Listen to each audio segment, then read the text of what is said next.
But all of this is not about them. It's about the relationship that you have with yourself.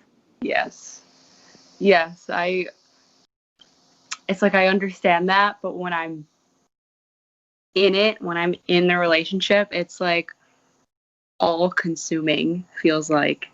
Because that's kind of just how I love. Like, I'm just like all or nothing. And I like highly value my relationships.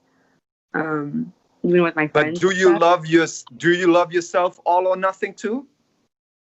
Not all or nothing. Well, it seems like if you love another person all or nothing, then it would be good to love yourself all or nothing too. Yes. Because what you're really looking for in the other person is the value that you can't find in yourself.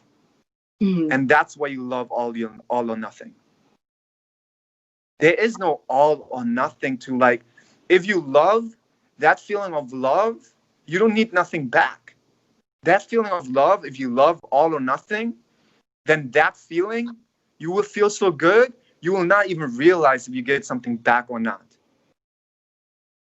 But it's, you expect something back. You expect something to make you feel good.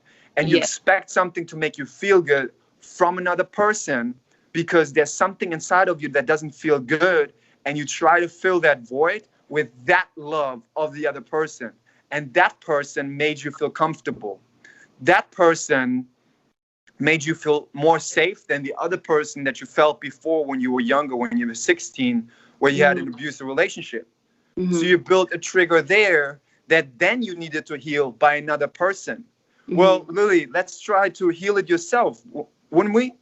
Mm-hmm. Because you keep trying to have other people heal your wounds, but they can't.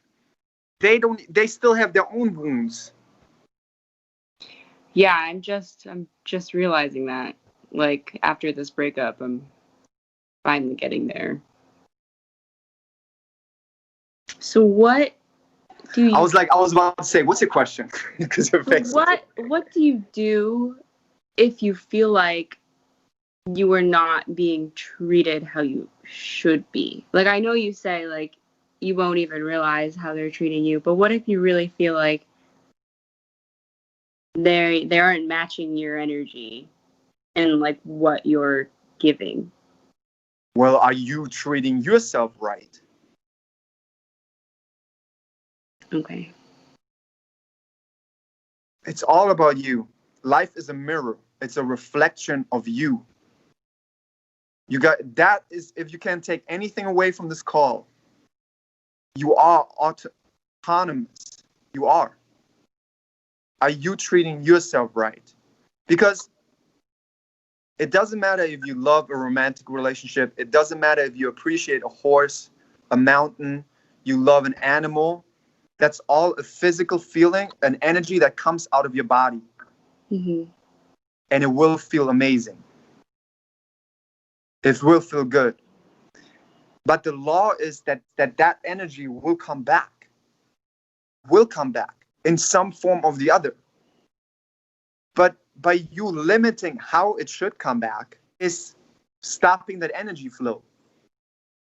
Because you are insisting on, I should get that energy back from that person because that person is in a relationship with me. But you also keep that relationship with you because you're holding on to that person.